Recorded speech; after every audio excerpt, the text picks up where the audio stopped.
suivez le 23h, mesdames et messieurs, bonsoir, bienvenue dans ce temps d'information au sommaire. La 60e édition du SIA, Salon international de l'agriculture de Paris, a ouvert ses portes ce samedi 24 février.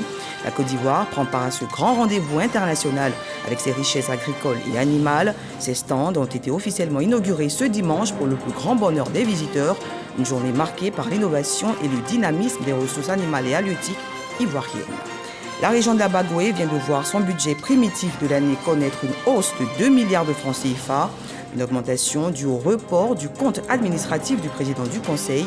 Avec ce portefeuille, ce sont 60 projets qui seront réalisés en 2024. L'annonce a été faite au cours de la première session du Conseil régional. Hors de chez nous, au Sénégal, toutes les attentions sont fixées sur la nouvelle date des élections présidentielles. Pour l'heure, l'actualité est au pourparler de 2 jours à compter de ce lundi annoncé par le président Macky Sall. Les échanges boycottés par 16 des 19 candidats. Merci de toujours vous informer sur RTI 1. Direction Paris, en France, au Parc des Expositions de Versailles où se tient depuis ce samedi la 60e édition du SIA, Salon international de l'agriculture. La Côte d'Ivoire, toujours présente au grand rendez-vous, brille avec ses richesses agricoles et animales. Ces stands ont été officiellement inaugurés ce dimanche, le temps pour les visiteurs de découvrir une variété de produits, parmi lesquels l'escargot géant. Marie-Chantal Acandon.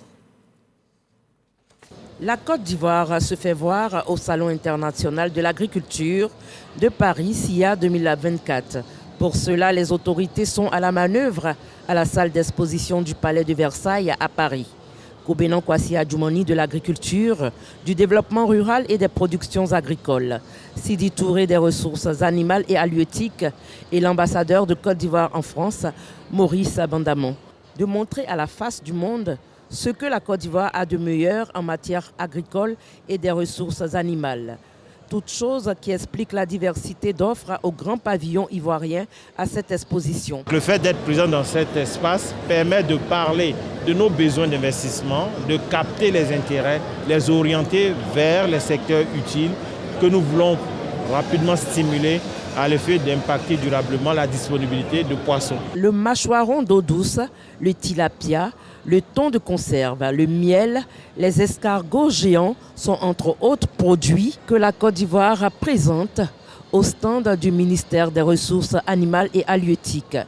Il s'agit d'exposer la Côte d'Ivoire agricole, mais aussi d'aller à la recherche de potentiels investisseurs face aux opportunités rentables dans divers secteurs. Les différents projets ont une vocation opérationnelle pour pouvoir avoir une feuille de route cohérente avec toute l'expertise nécessaire.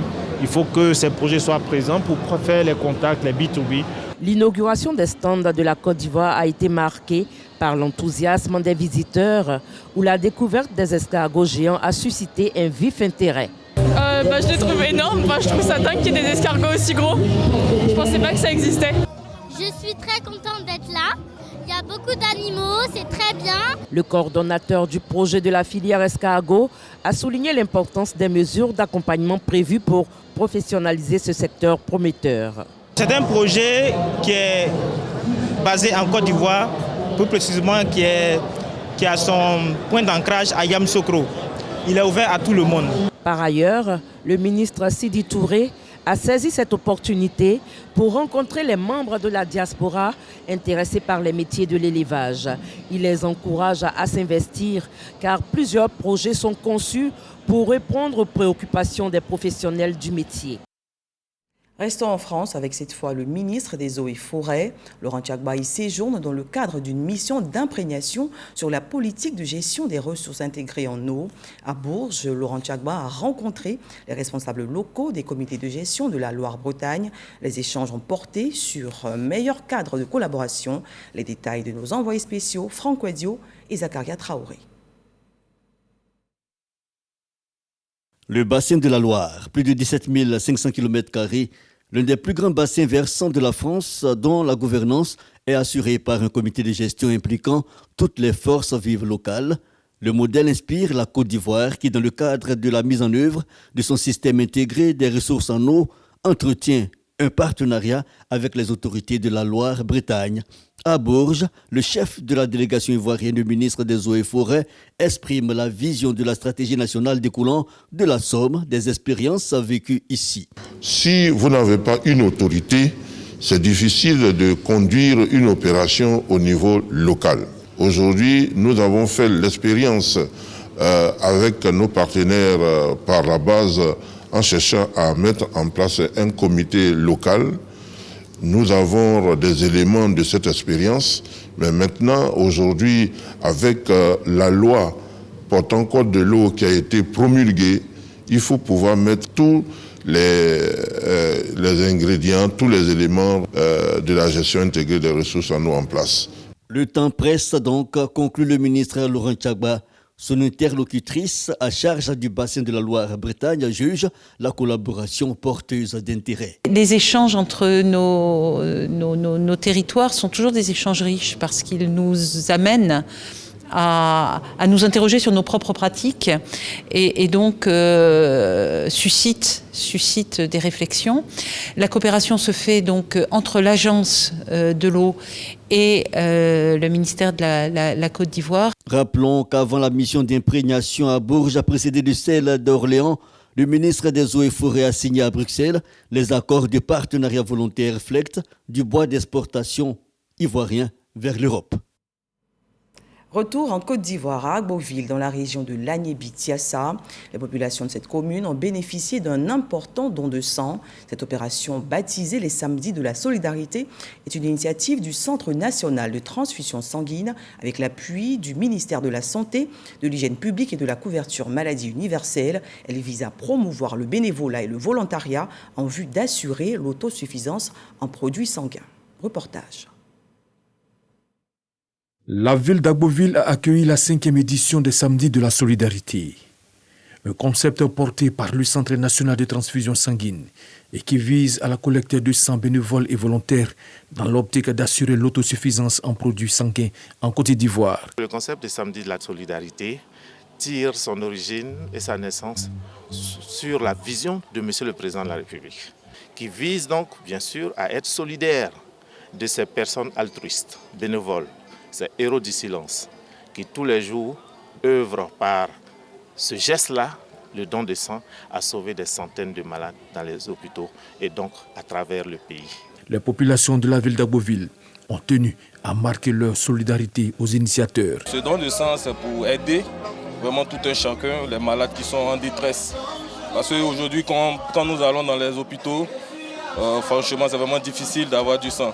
Donc ce qui m'a motivé aujourd'hui, c'est de venir donner mon sang pour sauver des malades. C'est la deuxième fois que je donne mon sang. Nous avons effectué nos stages, on a vu combien de fois le sang est important pour la vie d'un enfant, pour un adulte même.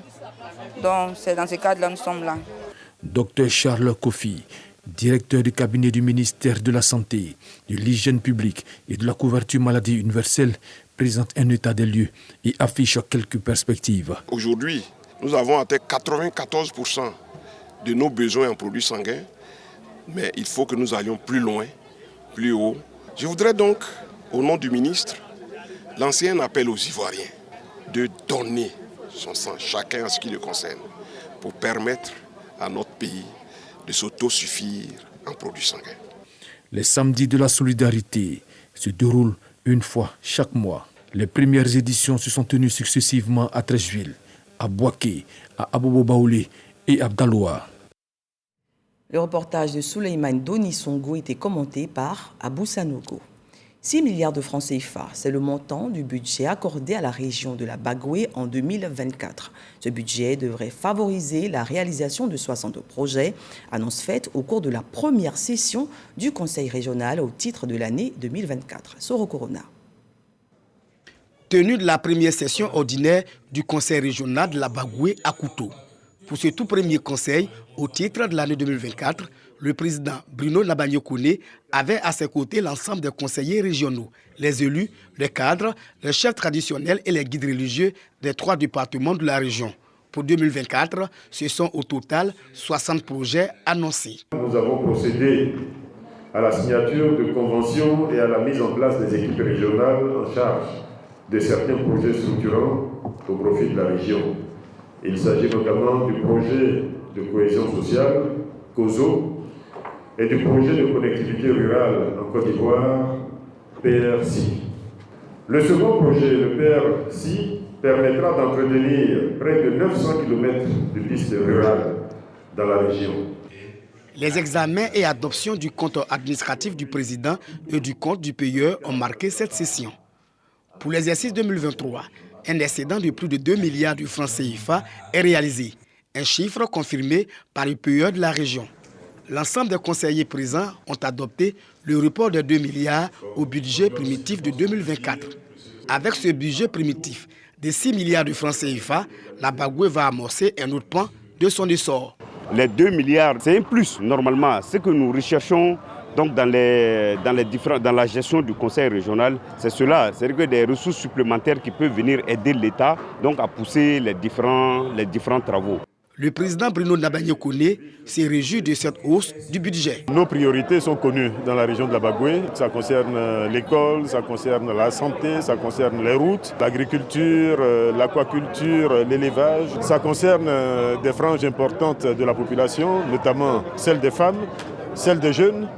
Pour une bonne exécution des 60 projets annoncés, Bruno Nabagné-Koné, ministre de la Construction, du Logement et de l'Urbanisme, par ailleurs président du conseil régional de la Bagoué, exhorte les conseillers régionaux et la population à une implication totale dans la cohésion, gage de tout développement. Le prochain conseil régional se tiendra en avril à Boundiali.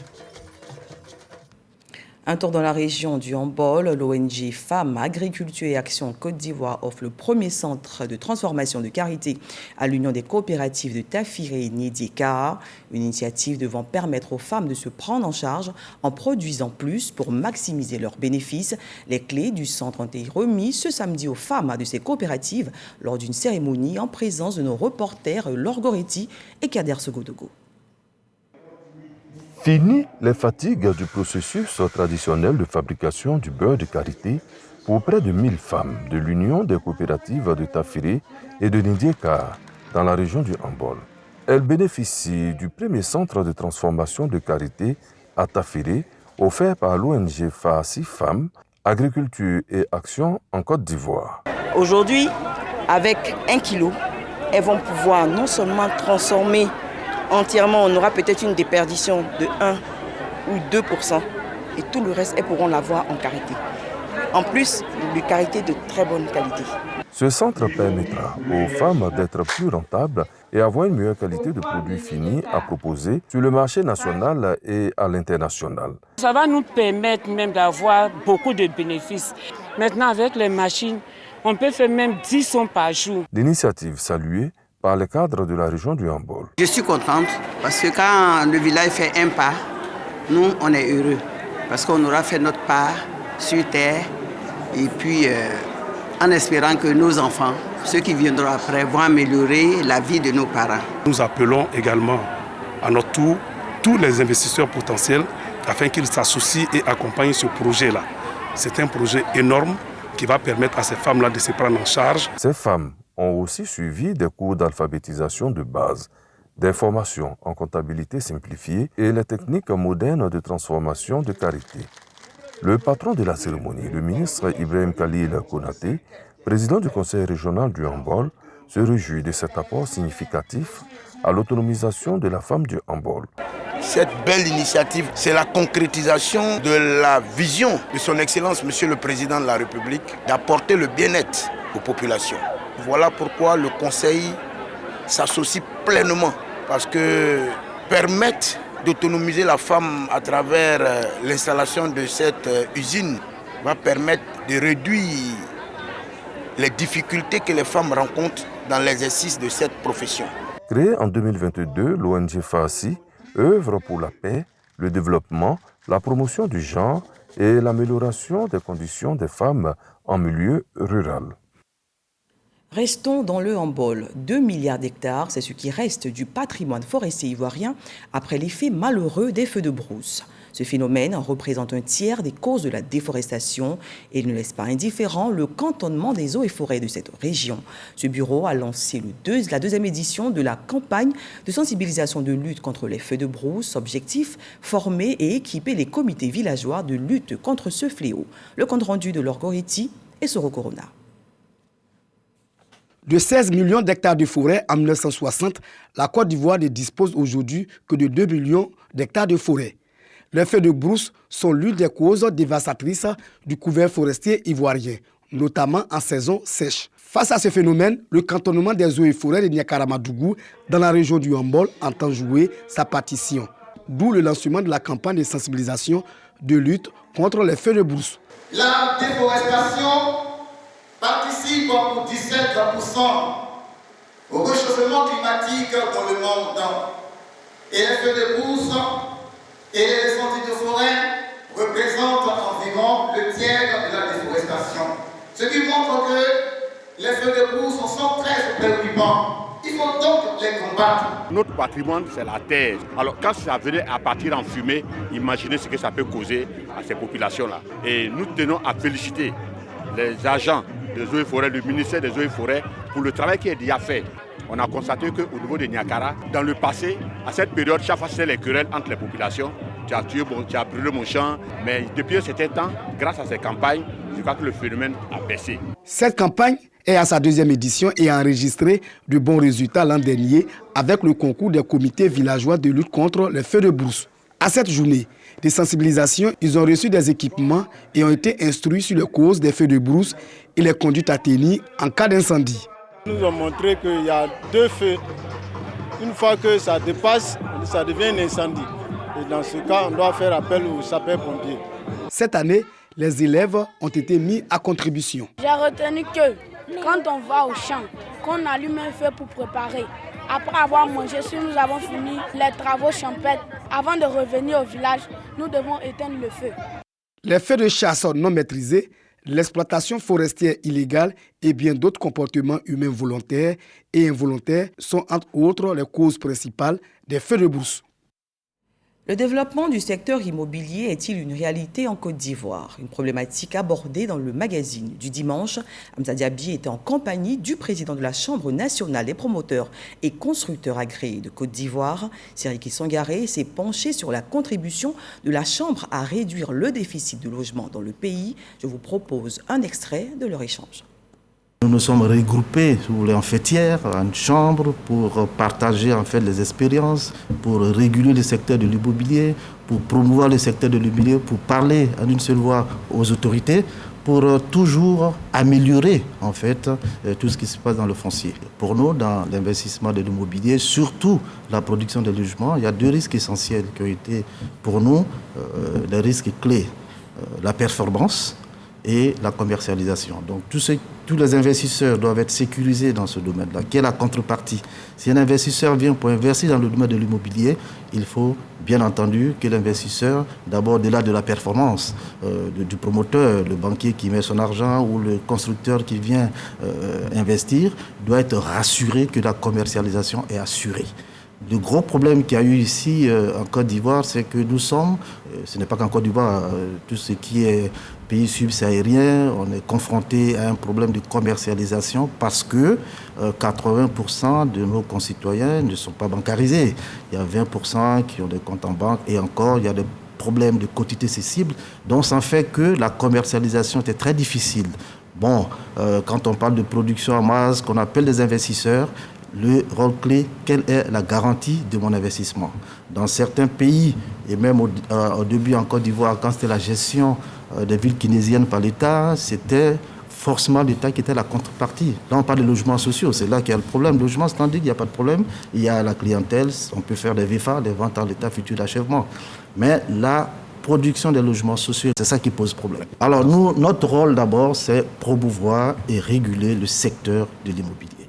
Alors, défendre en fait des promoteurs, faire en sorte que l'État puisse prendre des réformes qui facilitent en fait l'acquisition des logements par les acquéreurs, travailler sur la bonne gestion foncière, sécuriser le foncier, apporter nos contributions d'abord à travers certains forums qu'on fait, certaines rencontres qu'on fait avec les autorités, parler d'une seule voix, d'une voix collective, de sorte que les autorités prennent conscience que dans notre métier, surtout la production des logements sociaux, il faut absolument que l'État puisse accompagner avec des mécanismes et des leviers qui sont adaptés à nos réalités. Une note de culture. Ce journal, Kenji Girac à Abidjan, le guitariste français est en concert ce samedi 24 février au Parc des Expositions dans la commune de Port-Bouët. Une première de Kenji à laquelle les mélomanes ont répondu présents. Tous font remarquer la bonne organisation de ce spectacle. Konaté Moussa, Francophie. Kenji Girac sur la scène du Parc des Expositions d'Abidjan-Port-Bouët. Pour son premier spectacle en Côte d'Ivoire, Kenji Girac aura conquis les cœurs des mélomanes. Le public savoure avec joie le répertoire musical du guitariste français.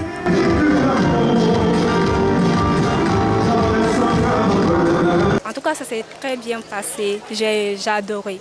Un spectacle magnifique avec une très très belle réussite, très belle organisation. Voilà, il n'y a rien à dire, hein. Le spectacle était formidable et je pense que tous les gens vont apprécier.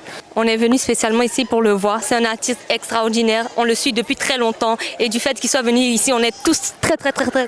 C'était top, le concert était incroyable et franchement rien à dire. L'organisation, tout c'était parfait. Au nombre des spectateurs, des acteurs des médias, des artistes chanteurs.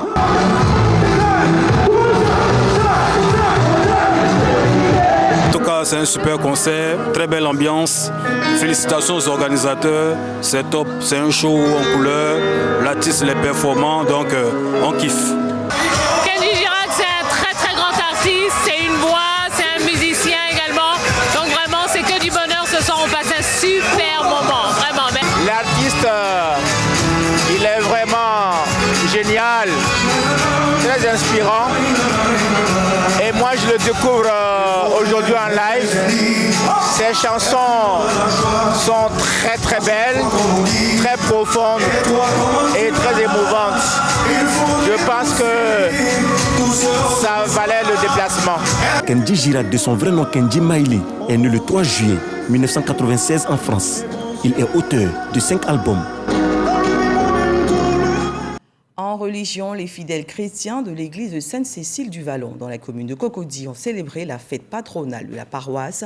Le nonce apostolique célébrant la messe du jour a profité de cette célébration coïncidant avec la journée mondiale des malades pour exhorter les paroissiens à imiter les valeurs d'amour du Christ. Le point avec Fred Oulaï et Godefroy Okambawa. Paroisse Sainte-Cécile du Vallon, nous sommes dans la commune de Cocody. Une messe pour la célébration de la fête patronale. Nous avons attendu cette fête, nous l'avons organisée ensemble et toute la communauté réunie ici. C'est le partage avec tout le monde et vraiment c'est une grande joie pour nous. Une fête qui coïncide avec la journée mondiale des malades. Et le célébrant, le nonce apostolique a invité les fidèles chrétiens à se laisser guider par le Christ. En Jésus, il y a une force qui guérit toute forme d'impurité. Laissez toucher par Jésus. C'est ainsi que le Seigneur nous touche dans le sacrement de la réconciliation et nous donne son pardon. Le Seigneur nous touche dans le sacrement de l'Eucharistie et nous nourrit. Comme le Christ, nous devons aider ceux qui sont dans le besoin, aider les autres à sortir du péché à travers une parole, notre exemple, sans pour autant être pharisaique. Pour le représentant du Saint-Siège, la piété, la dévotion et la compassion de Sainte-Cécile doivent ancrer le cœur des paroissiens en vue d'une véritable réconciliation. Il faut toujours aimer les malades, porter les malades dans son cœur, à l'instar de Jésus, toucher les malades, se faire proche des malades, les aider d'une manière ou d'une autre. Chaque jour, nous demandons au Seigneur d'avoir sa main sur notre mère patrie, notre chère Côte d'Ivoire. Et aujourd'hui, au cours de la fête patronale, on a réitéré nos vœux pour que tout se déroule selon son plan. En signe de pureté et de sanctification, le nonce apostolique a aspergé de l'eau sainte sur les fidèles en mémoire du baptême de Sainte Cécile. Au temple Bethesda de Port-Bouedeux, cette fois, les fidèles chrétiens de l'église des Assemblées de Dieu se sont retrouvés dans cette église de la commune de Yopougon, une rencontre destinée au lancement de la 13e convention nationale, convention prévue du 20 au 25 août au stade de la paix de Boaké. Fred Oulaï, Jean-Marc Djadji. Temple Bethsaïda de l'église des Assemblées de Dieu de Port-Bouedeux dans la commune de Yopougon. Ici, les fidèles sont venus de tout le pays pour préparer la 13e édition de la convention d'août prochain à Boaké, dans la capitale du Béké.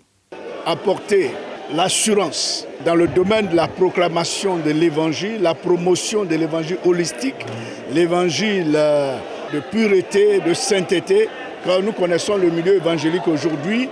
Nous voulons maintenir également l'Église dans la flamme du pentecôtisme, le feu du réveil. Ces assises d'envergure nationale sont une réponse à la mission assignée à l'Église, celle de porter l'Évangile à tous les peuples. La 13e convention nationale mettra l'accent sur le réveil. Le réveil, c'est un sursaut spirituel qui permet à l'Église d'assumer avec beaucoup plus d'hardiesse sa responsabilité de lumière du monde et de celle de la terre. Pendant cette cérémonie de lancement du programme d'évangélisation, les leaders de l'Église marquent leur reconnaissance aux pionniers de la communauté. Ils reçoivent des toits offerts par l'Église. Je sens comme un réveil en moi, qui avons commencé tout début à pied dans une cabane et qu'aujourd'hui nous voyons cette œuvre d'une manière mondiale et rassembler plus de milliers de pasteurs. Je suis content. Le seul mot que j'ai à dire, c'est de dire merci au Seigneur. Pour faciliter leur mobilité dans l'instruction des pasteurs, les directeurs des instituts de formation théologique sont dotés de véhicules. Le résumé de l'actualité internationale de la semaine, c'est dans le 7 sur 7 avec Konaté Moussa et Sephora Zegui.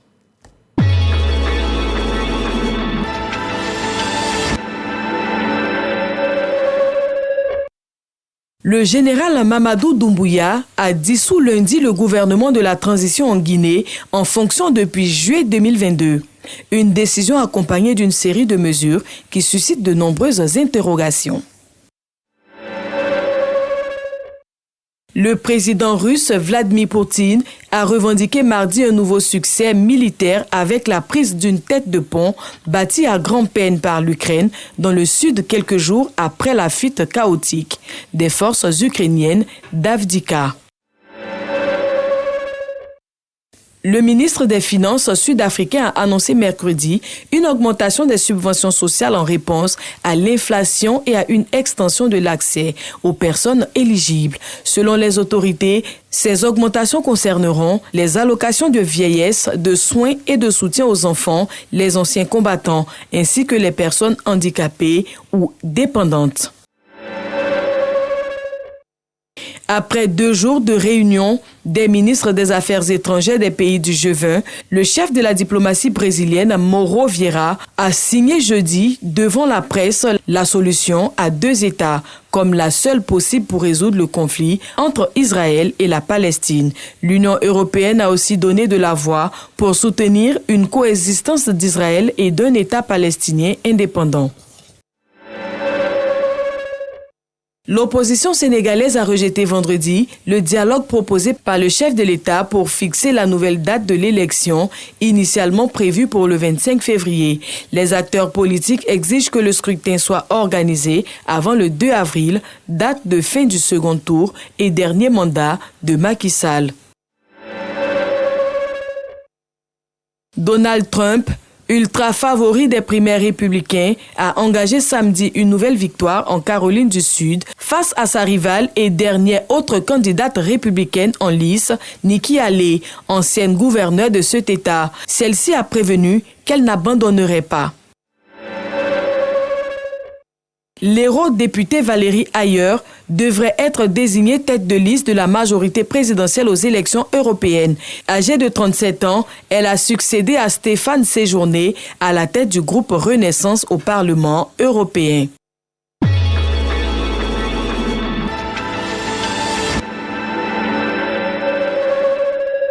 Fin de ce journal, merci aux équipes techniques et rédactionnelles. Excellent début de semaine à tous.